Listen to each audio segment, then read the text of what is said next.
Good afternoon, everyone, or I should say afternoon if you're like me on the East Coast, where it is 1 o'clock Eastern Time. I'm in the Washington, D.C. area, specifically in Tyson's Corner. My name is Warren Smith, and I'm the Vice President of the Colson Center for Christian Worldview. And I am really excited to have with me and with us today for the next hour, Michael and Lauren McAfee, who've written this fantastic new book, Not What You Think. Why the Bible Might Be Nothing We Expected, Yet Everything That We Need. And this is a book that we first found out at the Colson Center, I don't know, maybe a couple of months ago, and we're really excited about it, partly because we know Lauren and Michael, and we just knew it would be great. We weren't wrong about that. But also because of the nature of this book, and I'm going to get them to talk a little bit more about that in a minute, but it is really about the Bible, and it's specifically written for the millennial generation. And we just believe that this book fills a real gap in books that have been written in recent years about the Bible. There's a lot of books out there about, in the Christian apologetics world about the Bible and its reliability and historicity and all of that. But this one, written specifically for millennials, I think really satisfies a real need and fills a real niche. Before I bring Michael and Lauren directly into the conversation, I do have a couple of things I want to mention to you by way of logistics and housekeeping. Number one is that one of the great things about this technology is that we're live and we're interactive. And even though Lauren and Michael and I are going to be talking for most of the first half of the hour, we want you to be with us in the second half of the hour. On your screen, you should see a little button that says Q&A, and if you click on that, you can type questions. I will see these questions here, and when we get to the end of the discussion that Michael and Lauren and I are having together, we will get to as many of your questions as we possibly can. Let me counsel you, though, don't wait until a half hour's up before you start asking questions. My experience has been that when we do these events, we get far more questions than we're actually able to get to. So if you've got your question in the queue first, we are going to be more likely to get to your question before we run out of time. Secondly, I want you to know how you can get a copy of this book. This is our premium gift for the month of August here at the Colson Center. And what that means is that for a gift of any size to the Colson Center, we'll send you absolutely free a copy of this book.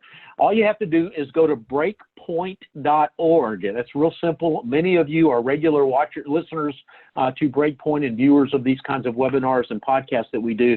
So you already know the drill. Just go to breakpoint.org, and you'll see a pop-up menu that will appear right away, and it'll have a picture of the book, a very short description, and a way to click through to a page that will allow you to make a donation and give us your contact information so that we can make sure that we send this book to you right away.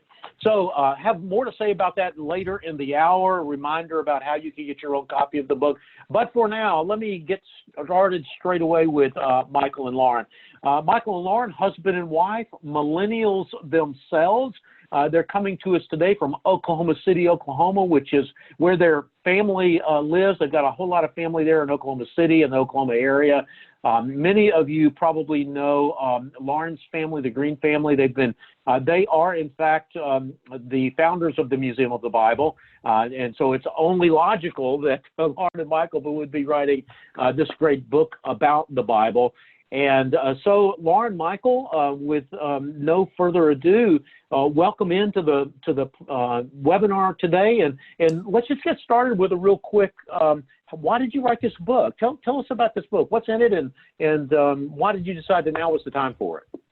Yeah, thanks for having us. This is so fun. I love the opportunity to be with you as well as everyone that's joined through technology. So Michael and I are honored to be on here with y'all. But Michael and I have both had the opportunity to work with Museum of the Bible in different capacities over the years. So I started my career working with Museum of the Bible and was there for 6 years. Today, I've transitioned onto the Hobby Lobby, the business side of what my family does, but the museum is always going to be a large part of my story. And then Michael currently works for Museum of the Bible and has been there for a number of years as well. So In our work, well, there was a season in our work with Museum of the Bible where Michael and I were preparing for the leading up of the opening of Museum of the Bible, which happened in 2017. So in November 2017, the museum opened. So we're coming up on the 2-year anniversary of the opening. But in the season leading up to that, we were having the opportunity to travel around and share about the vision of museum and just encourage people to engage in the Bible. So the mission of Museum of the Bible is to invite all people to engage in the Bible. And so as we were having conversations with people about the Bible in our Museum of the Bible work, we had a lot of opportunity to talk to fellow millennials and kind of their perspective about the Bible, whether they engaged in it or not, what they thought about it, how they felt like it was communicated, the message of the Bible in culture. And so from those conversations, we just kind of had these organic conversations that led to the idea for the book of writing as millennials to our millennial generation about the Bible. And we found in research that millennials are the least Bible engaged generation in American history. And so we have a heart for Bible engagement and we have a heart for our generation as millennials. And so that kind of is what sparked the idea and led us to writing. Not what you think. Well, Michael, if you could maybe pick up the story from there, tell us about the millennial generation. Tell us about this this demographic cohort that you and Lauren are a part of. You spend a fair amount of time talking about that in the beginning of the book. Can you summarize some of that research that you guys have meticulously documented there?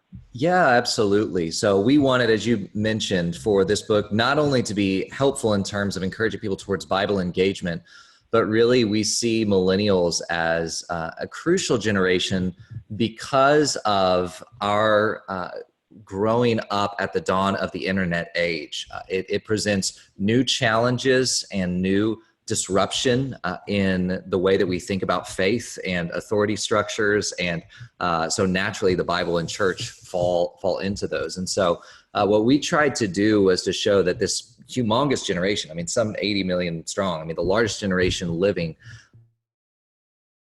that we want to appeal to them and that's engaging with that constant millennial constantly doing the new. We want the newest iPhone that comes out. We want, the newest, whatever it is, car, TV show. We want to be the first to see it. But with that, we fear that because the Bible is old, it's seen as outdated. It's seen as, well, this had something to say to a generation or maybe, a millennia ago, but today in our modern age, we've advanced past it. And we try to, through our research, show millennials that while there's some things that we have a very positive take on our generation, not a naive take, there's some things certainly that we need to get our act together with as a group of people. That ultimately, that the Bible has something that a lot of the things that resonate with millennials through our research are found in the Bible. So for instance, we love that millennials value diversity. We think that's really excellent. And not only does the Bible value diversity, but the Bible is itself used by a diverse group of people. And so it transcends every age demographic, old and young. It transcends every ethnicity, white, black, brown, Asian, Hispanic, everything, right? And so we wanted to show that regardless of where you come from, that if you value diversity, that you should give the Bible a chance. It's used on every continent around the world today. And so so we line that out with 5 I's that we have for millennials. Yeah. Talk about those 5 I's. That's one of the things that really struck me early in the book is that you use this metaphor or whatever of the 5 I's to describe who and what the millennials actually are. Yes. So we do have the 5 I's. Michael has been a pastor, and so he can't help but have alliteration. So they do all start with the letter I. So hopefully that does make it easier to remember them too. Though, but first is just that the millennial generation is immense. So Michael kind of mentioned this, almost 80 million strong. It's actually 78 million millennials in the people in the millennial generation. So that's a massive group of people. So that's roughly born 1982 to 1998. That's a millennial. In terms of what millennial is. So that makes us the largest generation alive today. And that also has shaped the way that we view ourselves in the context of our current culture, because that gives us a feeling of strength. We're a part of a large group, and we think that we can really accomplish something because there's so many of us. And so that shapes our perspective.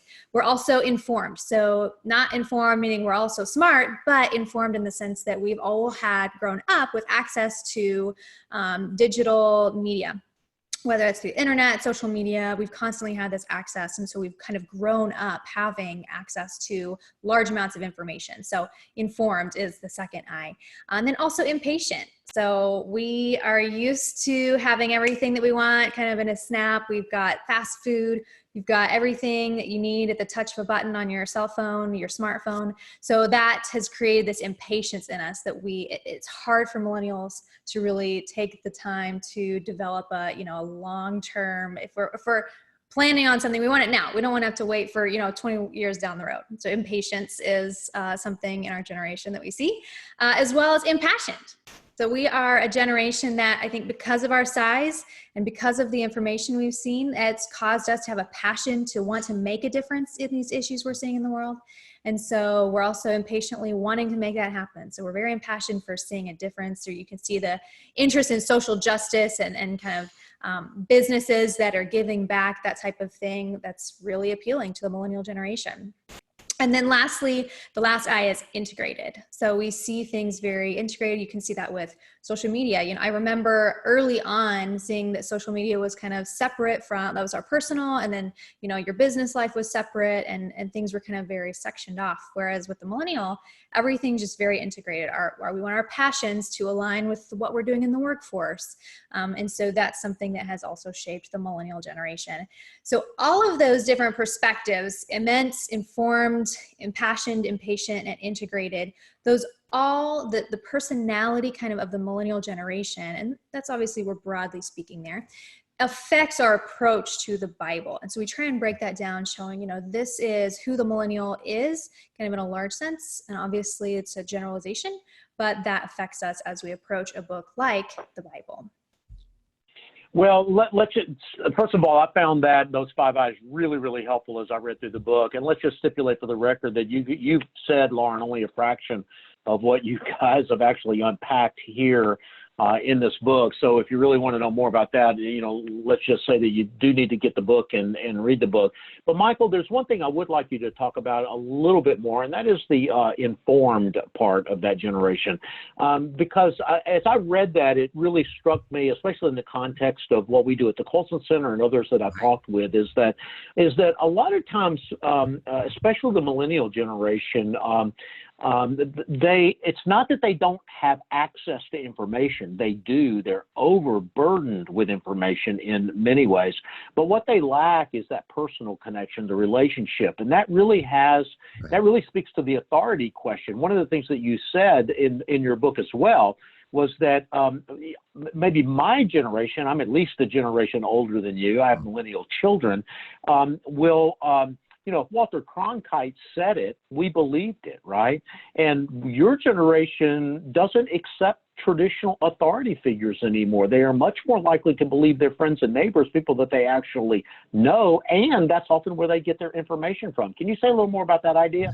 Absolutely. Yeah, you hit the nail on the head. I mean, look at the rise of popular apps like Yelp, for instance, right? Anytime that we're traveling or in a city, we want to go on and find on Yelp what are a mass group of people saying. It doesn't even have to be our neighbors, someone we know personally, that if other people are saying it's a good restaurant, good place to eat, we go to it. We don't look for the critical food reviews to see what's the #1 rated, restaurant according to food critics. And so that's just one example of when we say that the millennial generation is informed, we mean to say that we are bombarded with information and we have access to information all the time through the internet. And so at the touch of our fingertips, and this is, again, unique from our parents' generation, we can get on our phones and find out what people around the world are thinking about at any point in time with social media. And so, yeah, it speaks to the importance of the Colson Center and of knowing a biblical worldview, because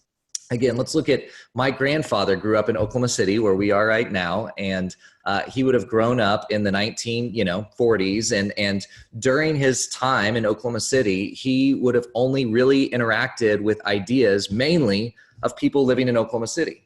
Well, today, Lauren and I, living in the same place, are interacting with ideas, with worldviews, and disruptive thoughts and ideas from a Christian perspective all the time. And so, how do you deal with those? That's a question that the church has to answer for the millennial generation and Gen Z and every generation after us. That now the internet has been a game changer.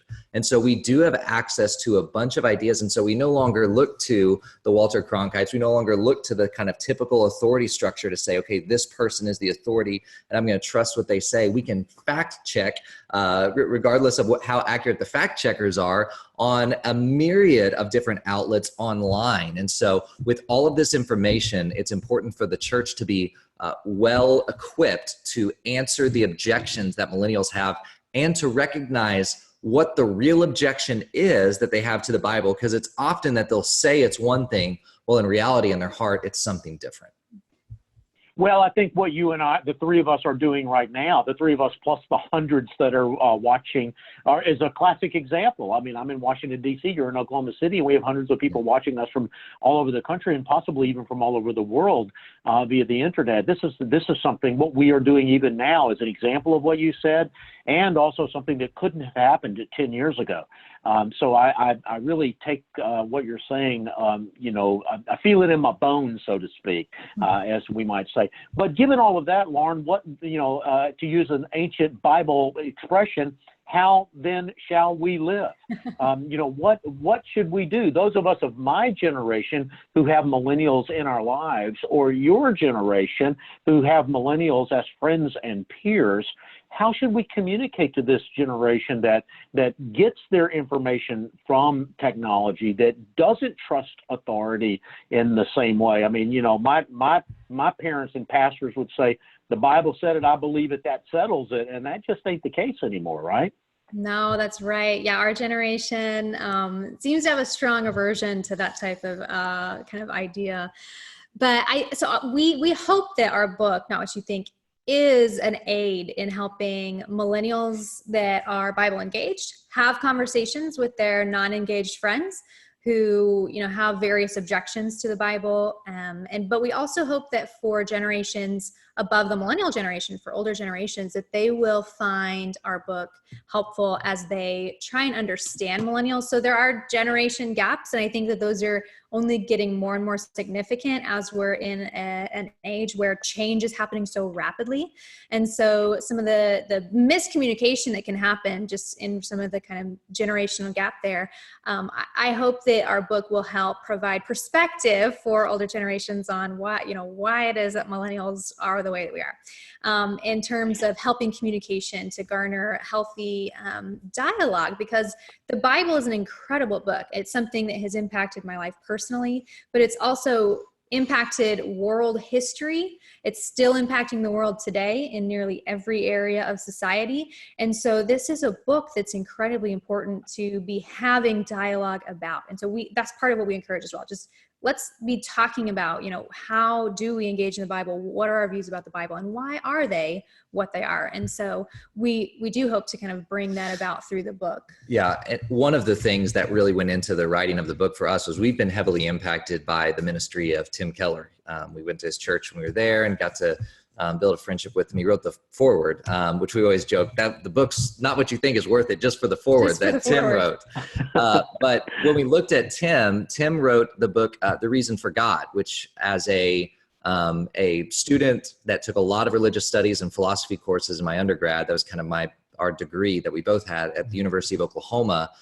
When I read Reason for God, he answered all of these objections that it felt like I was getting in my postmodern philosophy classes for those 4 years. And I wish I had had it before. Well, Tim wrote that toward the skeptic, but me as a believer reading it, it was so helpful for me, not only to answer those objections that I'm hearing, but also then to equip me to answer those objections to others. And so that's why we wanted to write to sort of the Bible disengaged millennial, that there's 20% of millennials that are like us, highly Bible engaged, reading the Bible regularly, hold a high view of Scripture. But there's a large percentage that are not engaging with the Bible. And those are the people that we wanted to write to, knowing that if we wrote to them, it would not only benefit the 20% of us that do read the Bible to know how to speak to them, but it could also benefit people of older generations that are wanting to talk to millennials and Generation Z.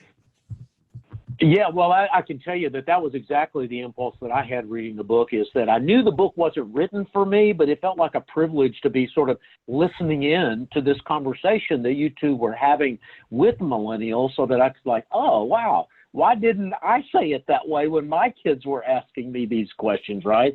So, yeah, I would strongly recommend the book just on that point. There's another point about the book that I want you guys to talk about a little bit, if you could, and that is that you talk regularly in the book. In fact, you even have kind of a chapter devoted to this idea of the Bible as story, not just sort of a list of laws or rules or individual stories, which of course it is that, but in fact, the chapter is called "The Bible is the Story of Us," that it really tells a larger story and not just these isolated individual stories. Would y'all say a little more about that? Maybe, I don't know, Lauren, Michael, whatever. I don't know who to start on that. Go ahead. Sure, yeah. So we grew up reading the Bible and kind of saw it as a bunch of disconnected stories. And once we began to understand that the Bible has one story that it tells from Genesis to Revelation, and that each of these little stories actually makes up a piece of a larger whole. We were Christians, we were believers at the time, but that's when it began to kind of sink in, oh, this is how the Bible is shaping us. It actually reframes the way that we think, our thought patterns, so that we think in such a way that's in line with this story. And so kind of in the same way, I mean, this is a silly example, but like when you read a long series of books, like a Harry Potter series or the Lord of the Rings or the Chronicles of Narnia, and you can kind of picture, you can kind of know, oh, this is how Frodo would be responding, or Samwise, or this is what Harry would be thinking right now. That in some ways, that's what the Bible does, is it kind of reorients your mind so you think about it in terms of the story. And we are up front in chapter 4 when we talk about that the Bible is a story about Jesus. That's how we view it. We kind of ironically are telling people to read the Bible for themselves, not to take what other people say about the Bible to be true, but to explore for themselves. But we also want to say, we believe this is how you should read the Bible, because this is how the Bible calls to be read. That Jesus himself tells us that the Bible is about him, that on the road to Emmaus, he goes back to the Hebrew Bible, to the Old Testament, and shows those disciples all the things concerning himself. That in John chapter 5, he rebukes the Pharisees, saying, you search the scriptures because you think that in them you have eternal life, and yet it is these scriptures that testify about me. And so if you don't understand Jesus as the climax, the pinnacle of the story, the other stories won't make sense until you understand the death and resurrection of Jesus Christ. Wow. That. In fact, we've gotten already some comments just on that point that you just made, Michael, and just how important an idea that is, that it's not about disconnected stories, but that the Bible really is telling this, it is, to use a fancy word, a meta-narrative. It's telling the story of the world. Really. And one of the reasons why, of course, we think we believe the Bible is not just because we like it, but because we think it is the truest story of the world. And that brings me to another question about your book. You've got a chapter 7 in your book, is what makes the Bible unique. And I wanted to ask that question, get you to answer that question in this context, that, we live in a generation, or in an era, sometimes called a postmodern era, where there's no such thing as truth, or that may be your truth, but it's not my truth, kind of a thing. And one of the things that is unique about the Bible is that it does make this claim of being God's word and being the truest story of the world. How did we communicate these ideas to a generation that is skeptical, not just of the Bible, but of any story that claims to be the quote-unquote true story? Yeah, so we have a whole chapter that just kind of talks about the problem of truth. And our generation has grown up with such a relativistic view towards kind of anything. And so that, of course, includes religion and belief. And so, that's cool if that's what's good for you. Like, but for me, it's something different. It's kind of the rhetoric that we continue to hear. And so in looking back, I remember a time when I was 16 years old and being told that seatbelts are a good idea. Now I could have thought like, well, like seatbelts are a good idea for you. They're not, they're not necessary for me though. So that's not my thing. But thankfully as a 16-year-old, I was wearing a seatbelt and I got in a car accident where someone rear-ended me and my car was totaled. And thankfully I had my seatbelt on, and that was a life-saving mechanism that day. And so not only had I heard someone say the seatbelt was good, but I had like real experience saying like, okay, like this saved my life. And so that was no longer just a relative, like a nice idea. There are real truths out there. And so we encourage our generation to wrestle with these kind of the ideas of relativism and recognize the significance of truth. And then we point to the Bible and the uniqueness of the Bible in its claims about itself. So if you read the Bible, you see that the Bible makes big claims about what it is, that it is God breathed and that it is living and active. And so as you encounter those, you have to grapple with, okay, this book is claiming these incredible things.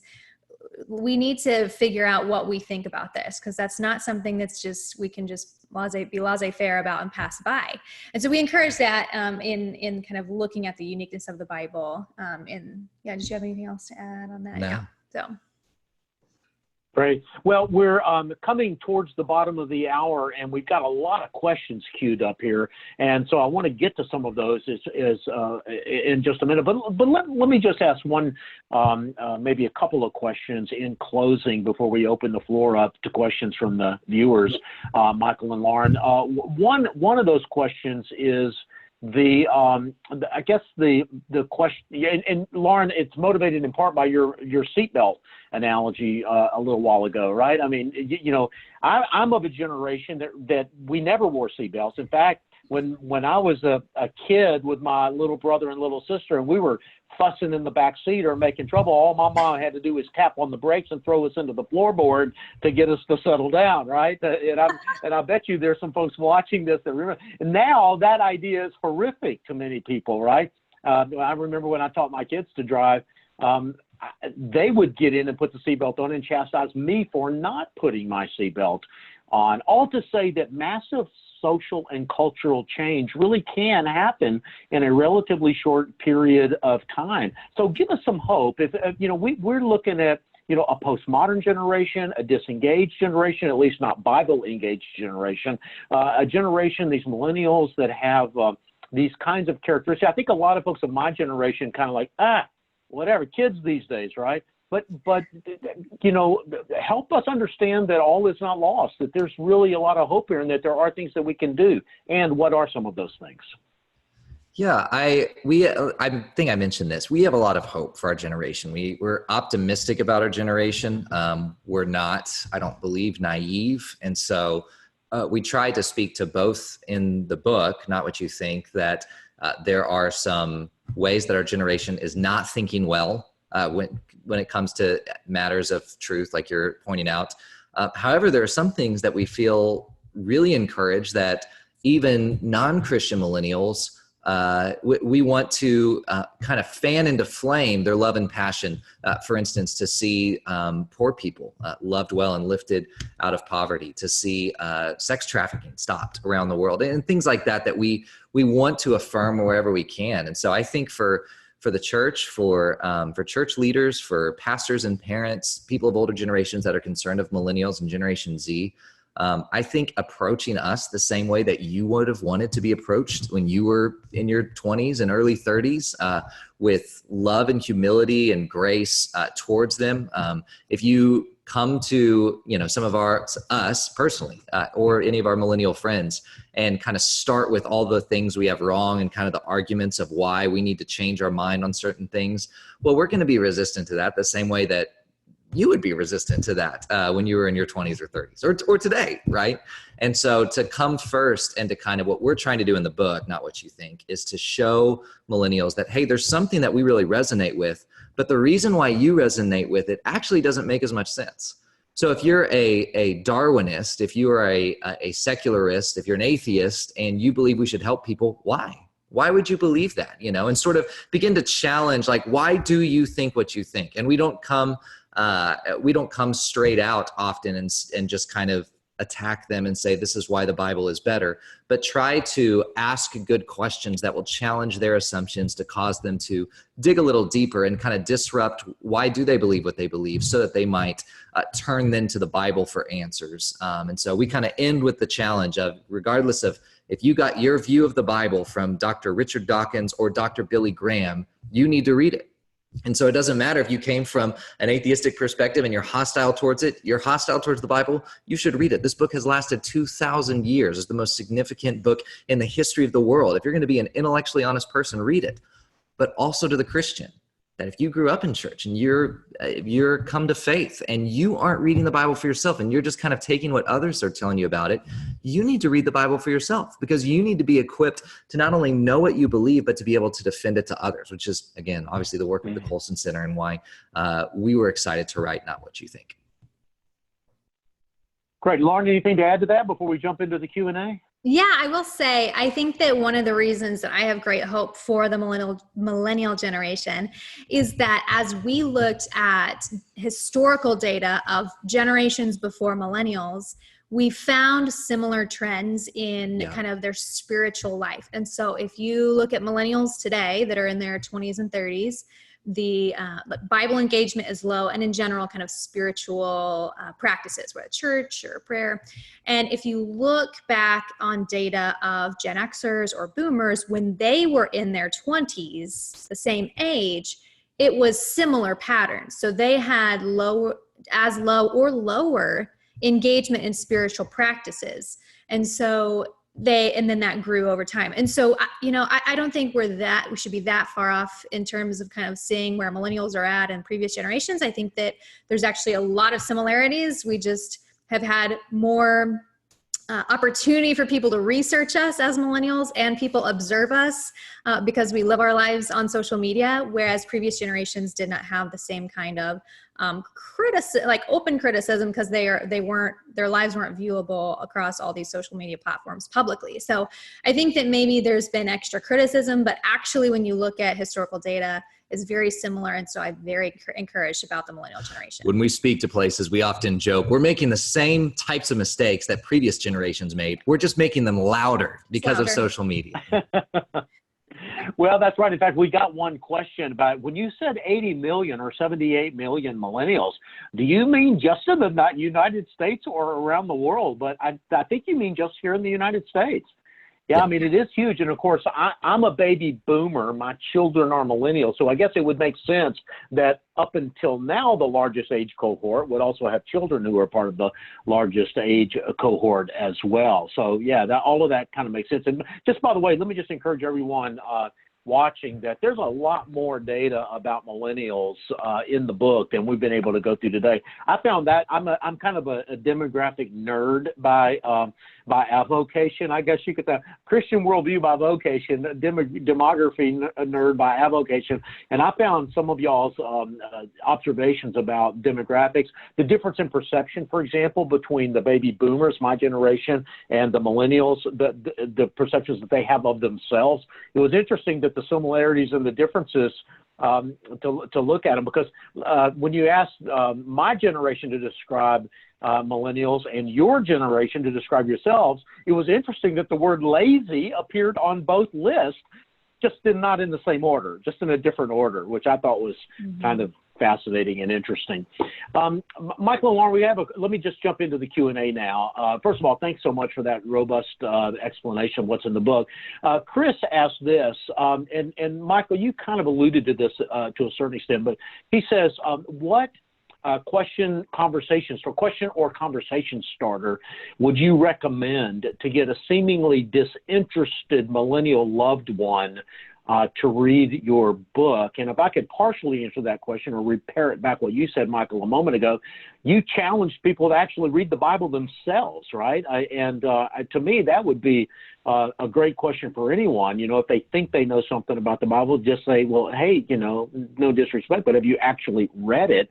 Seems to me like it would be a great early question, maybe not the first question, but an early question to ask. But any more? I think that's a really good question from Chris. Yeah, I love the question, Chris. And that's the purpose of, for someone that has read Not What You Think, my hope would be, and I know we've got the things that are most satisfying to us are when we hear stories of people that have read it and then go ask some of these questions. And so I think broadly, like the categories I would look at are showing the impact of the Bible over time. And so some of the ways that, for instance, millennials are passionate about human rights. Well, we want to show that, do you realize that in many ways the human rights movement rose out of the doctrine of the imago Dei, the doctrine that we are created in the image of God. And so while today Christians are often painted by culture as being anti, fill in the blank, different people groups, we want to show actually people of the book for centuries have been the people that have advocated for the rights of others and have given dignity, value, and worth to people who weren't first Roman citizens or weren't male or weren't or were slaves, and on and on and on. And so it's not to say that Christians haven't had missteps and haven't had serious sins that we need to repent of. But I think showing the positive impact over time is one way to approach that. And then I think the second, just showing that it has lasted throughout centuries, and to show kind of the breadth of people that are engaging with the Bible today around the world right now, 2,000 years later, that you can't name another book like it. And so when you ask someone, for instance, what's your problem with the Bible, listen carefully to see, do they have a misperception about what the Bible is? Or has there been a person that has wronged them, hurt them, or someone else in some way? And that's really their core issue to the Bible. But neither of those, the misperceptions or the people problem, is actually a problem that they have with the text. And so that's what we want to try and do through those conversations, is show them that, hey, you may have real issues that we want to affirm, that wrong that was done to you was bad. But it's not that you've actually read the Bible and have walked away from it yourself. You should give it a try. Lauren, I have a question from Carla, which kind of takes us down a little bit of a side path, but I think it's an interesting and good question. I know you, Lauren, not only as someone who is passionate about the Bible, but is also passionate about the pro-life movement as well. In fact, I've seen you at a lot of pro-life events. I know you've spoken at these events. And Carla asked a question that relates to that.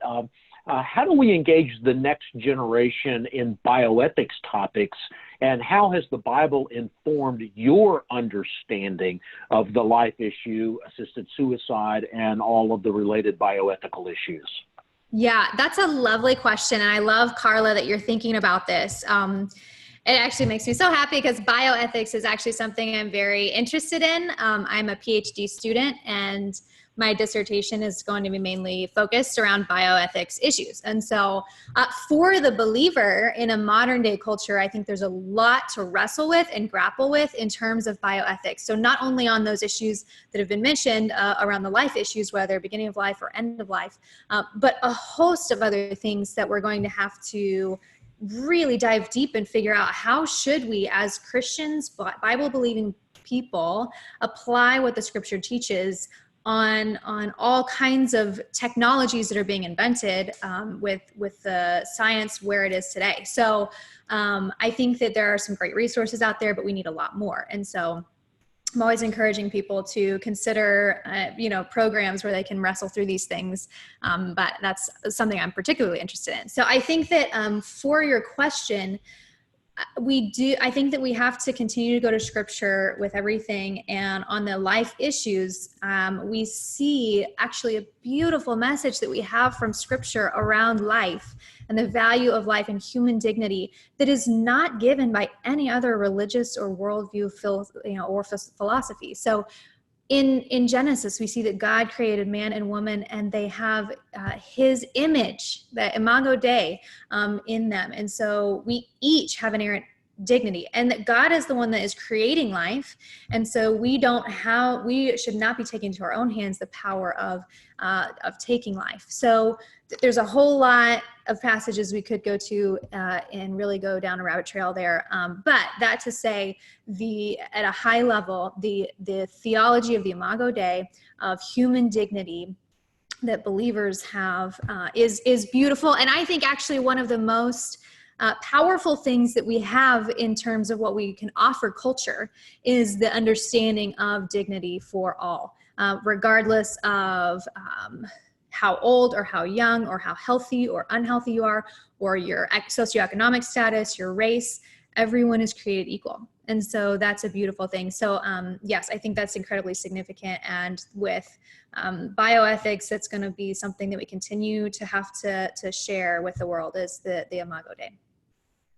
Yeah. Michael, anything to add to that? No. Are you kidding me? The PhD, bioethics student, I'm doing the same courses, but she is killing the seminar. So I learned from her. So yeah, you and I are along for the ride on this one, aren't we? So yeah, very good. A question. I've got 4 or 5 questions that I want to try to lump together and let you guys just talk about it. We've got a lot of questions that appear to be from parents or folks maybe more of my generation talking about their college-aged or 20-something children that were, for lack of a better word, negatively influenced in college. For example, the name Bart Ehrman has come up in one of the questions, who is the famous biblical studies teacher, former evangelical who is now an agnostic at the University of North Carolina. What do we do when our college-aged kids go off to school and they start encountering the direct frontal assaults from people like Bart Ehrman on Scripture? Well, what's your advice to parents? Because that's a real problem. That's a real issue. Yeah, it is. We both went to the University of Oklahoma. We're religious studies minors. And so we talk about this experience that we had in the book where on a date night, we went to a lecture because we could get extra credit for it. And we both needed it. We both needed the extra credit. So we go to this lecture hall and sit down, not really prepared for what we were up against that night. It was a guest lecturer, and it was Dr. Ehrman, who had just wrote Misquoting Jesus and laid out the arguments against Scripture and said, made claims that I had just never heard before. Growing up in church and always believing the gospel from a young age and everything, that there were more errors in the New Testament when it came to copying the transmission of the text, more differences, variants between the two than there was total words in the New Testament. I mean, things like that just blew my mind, and I didn't know how to respond. I didn't know if he was telling the truth, and he was telling the truth. That is true, but it was very misleading because he even puts in the footnotes that none of these variants have any major Christian doctrine that are in jeopardy. It's the equivalence mainly of like spelling John with 1 N versus 2 and things. And so we talk about that some in the book and try to, throughout the book, again, both equip in Not What You Think parents and pastors that are wanting to have that conversation, as well as it's written to the maybe skeptical or Bible disengaged millennial for that reason. As we were traveling around, we wished that as we had, conversations like we're sort of having through you right now with parents and pastors, we wanted to sit down with every single one of our peers that they were telling us about to have this conversation. And so our hope was that the book was a tool that could be used for them to say, hey, this is the conversation that if we could sit down, we would have. And so by showing, I think that I kind of mentioned this earlier, but by kind of getting to what is the underlying question that is being asked, that if there's a question of, truth being relative, for instance, that rather than just defending the Bible against relativism, instead to question relativism itself and to question whether or not the millennial or the Gen Z person that we're talking with really believes that truth is relative. Do you really believe that when it comes to criminal justice? Do you really think that that it's relative whether or not a murderer should be found guilty, or if he says, I didn't mean to do it, should be let free no matter what, or well, that's your truth that it's wrong for me to kill, but I find that it's fine for me. Yeah, I don't think you actually believe that truth is relative, and helping them see that first will then build on that. That's chapter 3, I believe, is our problem as a generation with truth, that we want to get at that idea. And so we wanted to try and equip people to have that conversation with millennials to say, you want to believe in truth, that yes, there are issues that you've probably heard about with the Bible, but have you just taken what someone else has told you to be true? Have you just taken Bart Ehrman's lecture that you heard one night at the University of Oklahoma over a decade ago and never looked at the Bible again? Or do you have the intellectual courage and the curiosity even that maybe this book that's lasted thousands of years is stronger than the argument you heard in college? Yeah, and I would just add, I think that I'm sure as parents who care so deeply for their children and have a deep passion and love for the Bible, it can feel very overwhelming to have a child that is, has gone to college or through, whatever, some other life circumstance, and has kind of said, I don't think the Bible's true, or I'm kind of walking away from this. And so, I want to empathize that, that I can't understand that, but I understand that could be very overwhelming to try and consider, how am I going to answer all of the objections that they're hearing out there? And so I had a friend, Peter Williams, one time say that he doesn't try, whenever he's kind of having the conversation with someone that objects to the Bible, who is kind of laying out, well, I heard that the Bible's not accurate, and it's, this, why does the Bible teach this? This must mean it's bad. And you kind of giving all of these arguments that our friend Peter Williams from Tyndale House in Cambridge is a wonderful person, and his work is fantastic. But he said he would just ask them, what do you think is the biggest objection you have, of all of these things, what do you think is the most difficult or strongest objection? And if we can find an answer that helps resolve that kind of objection that you have, don't you think that we may be able to find them for all of the other things? And to just kind of try to approach it in that way of we can't, all in one conversation address the 10 different issues that they may have heard in college, but what's the one that's the biggest and most important to you that seems the hardest to tackle, and let's figure that out together. So it doesn't mean having all the answers right then, but it means walking into a journey with them, saying let's discover together, some reading other people's things, following programs like today, to figure out how can we address some of the objections and concerns that the kids in universities are facing.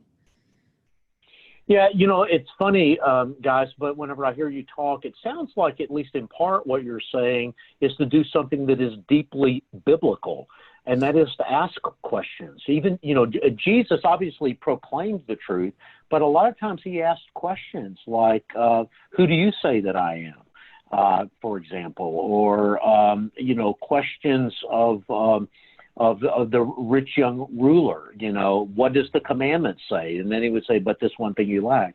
So it's, and so on and so forth. So, Jesus asking questions and getting people to examine their own assumptions seems to be the advice that you're giving here.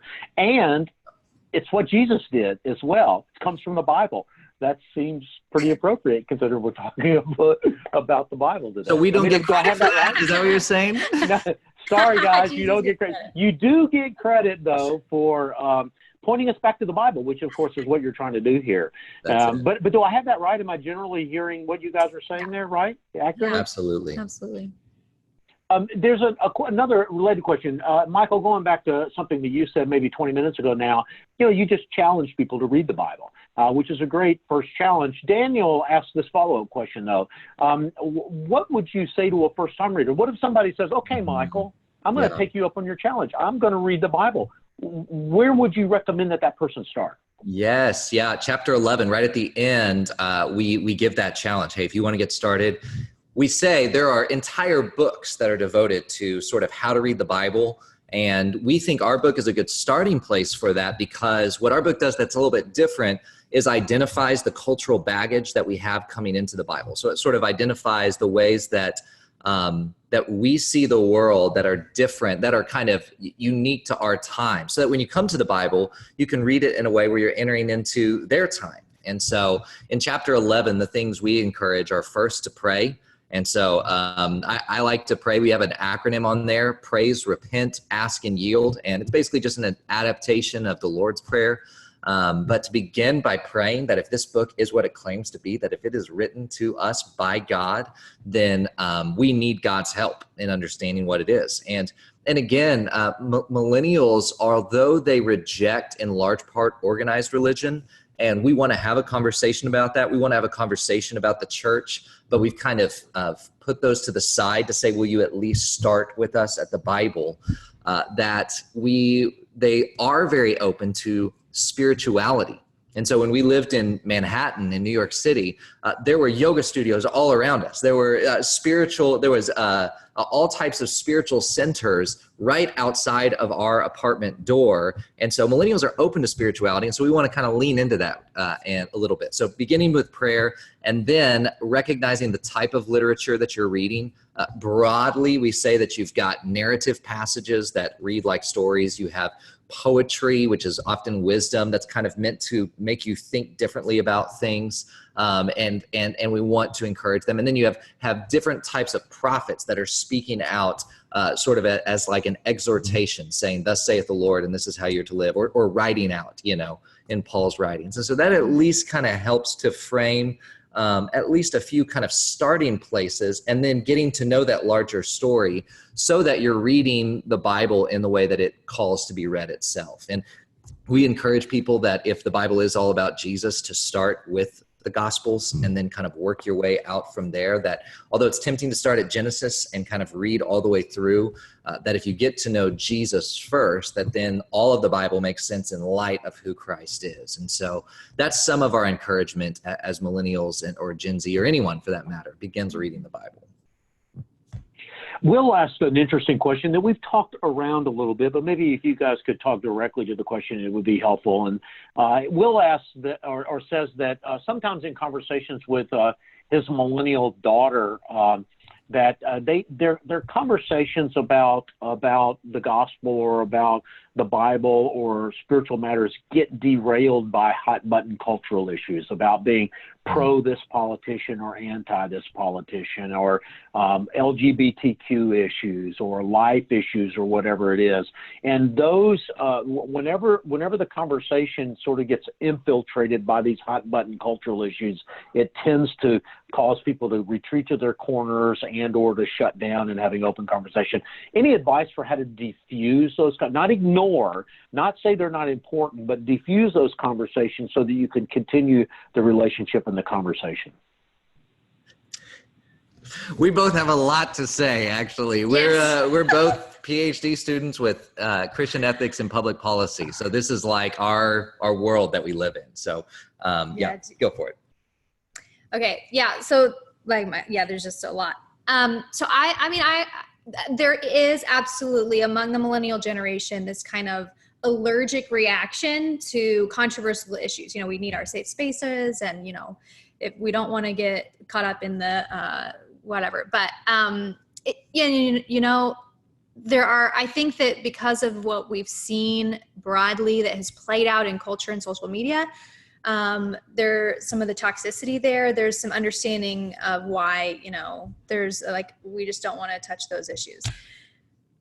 But I think that, so we gain greater depth in our relationships when we have the freedom to talk about the things that are important to us and the things that matter, even when they're controversial. And so millennials I just saw a report this week in a headline that said millennials are the most lonely generation. I think that that's in part because we have this aversion to these conversations. And so we're not able to have the depth of relationship that can disagree or have hard conversations and walk away still having a relationship and understanding. We may agree to disagree, and that's okay, but we're going to continue to care for one another. So it in some ways kind of goes back to the Imago Dei of seeing that the other person has value and dignity regardless of how opposing their views are to mine. And so giving them the love and respect that Jesus would give them, even if there was a disagreement in terms of views. So I think that as we approach conversations, we need to have a heart of humility, love, and grace in talking about hard conversations, and modeling that for those, you know, like this daughter who may have kind of a hesitation about hard conversations, and showing like, you know, no matter where we are, if we disagree, like, I'm going to love you, but we also like, it's healthy for us to be able to express and talk about these things. So yeah.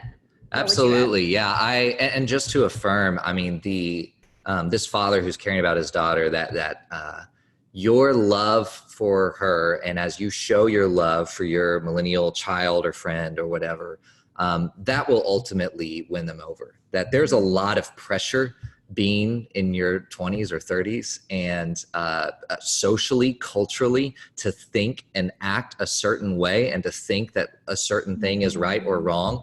And by the way that you love, and even love and, you know, past their views, we will act like we are much more convinced of a view than we are.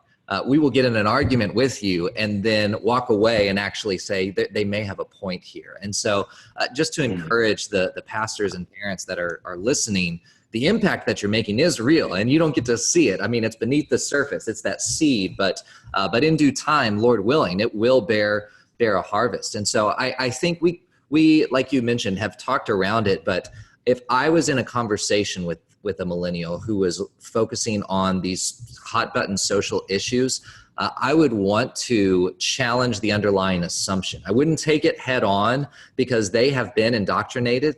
They have been catechized, if you will, often better by the culture than we do as catechizing them as the church, to respond with very shallow, typically, responses. And so that's why we have to have more robust, deeper, more well-rooted responses, which is what the Colson Center helps to give us, by the way, so that we can not come at it sort of head on, but sort of challenge that underlying assumption that's really giving rise to it. And so ultimately, for instance, the belief that everyone should be treated fairly is a Christian belief. And so to help show that's not, when you're challenging an LGBT agenda item, you're not saying that that person shouldn't be treated as if they were made in the image of God. And yet that is what your millennial friend or child is likely hearing. And so being able to ask good questions and get to what is the root of the issue, I think will hopefully be able to give you a different type of conversation than you've had in the past. We're almost out of time, but I want to ask one more question because I think it's really helpful for Mark before we do a few things in closing here. Mark says, what voice or voices are millennials most likely to listen to and why? And what most turns off a millennial? And if I could maybe offer a friendly amendment to Mark's questions, I know you guys are not fully representative of millennials. You're in that 20% of the Bible engaged cohort of the millennial generation. But who do you listen to, and what turns you off specifically? I think that some of the things that will quickly turn a millennial off is a really harsh approach towards kind of a how would you say that? I would say it like this. I find that if you are willing to show that the other side of any argument has some points that are right, yes, that you win over the opportunity for millennials to say, and maybe you're right about some things too. And so that's why, again, I'm constantly looking for what is the truth on the other side? What is the truth and error that I can affirm, but then sort of push deeper into that to say, hey, this is right over here. I agree with this. But wouldn't you also say, and then give them something that helps kind of redirect that fundamental belief that, for instance, everyone should be treated fairly? That is true, but then isn't it also true in building on that? Yeah. So kind of, I think that's a good approach, and the bad approach side of that would be to kind of come on heavy-handed and just really harshly say, no, this is right, and really defensive. I think the defensive posture is a little difficult for millennials a lot of times. So as Michael said, just kind of being open, listening, and then having good questions to help them rethink through some of the things that they have believed. So I think yeah. Dr. Erwin Lutzer once said, I once heard him say that the point of Christian apologetics is not to win arguments, but to win people. And I think sometimes folks of my generation have to sort of be, just as maybe the millennial generation is postmodern, my generation is more of a rationalist, modernist point of view that wants to win arguments, that wants to get people to to yield to the truth of my position. And sometimes, Michael, as you said, if you could just ask questions, get them to question their own assumptions, they might go away. We may not see that we have won the argument, but we might discover later that by just asking the right questions that we've been more persuasive. That seems to be what you're saying. Do I have that mostly right? Absolutely. Yeah, that's a great summary. Absolutely.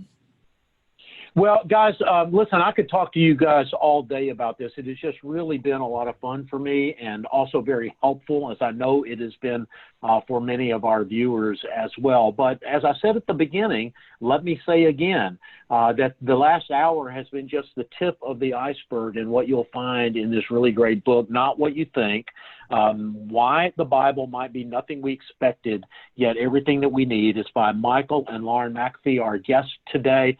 Forward, as they said, by Tim Keller.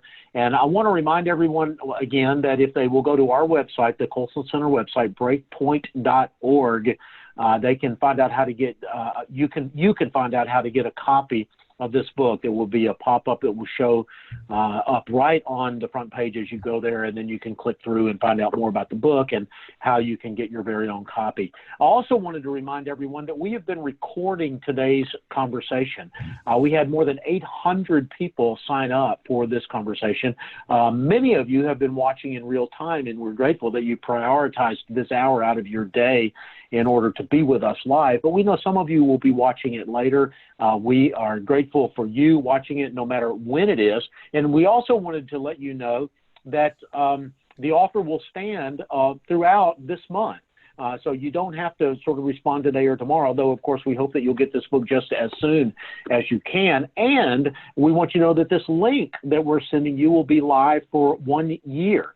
And if you want to share this conversation, this video, this link that we're going to be sending to you with your family, with your friends, possibly with millennials that might be interested in what we're doing here, or with your pastor, your small group, if you are an elder or a deacon with the others in the leadership of your church, just know you have our permission to do so. You don't need to ask, just do it. We would be honored for you to share this link with others. So it's 2 o'clock Eastern time. We've been with you an hour. Michael, Lauren, so grateful to you for writing this book, for being with us today. Anything in closing you want to share? No, just thankful for what you all do, and thanks for having us on today. Yeah, thank you very much. Well, God bless you, Michael and Lauren. God bless all of you that have been with us today. I pray that you, as the words of the ancient liturgy says, go in peace to love and serve the Lord. Good afternoon. Have a great day. Goodbye.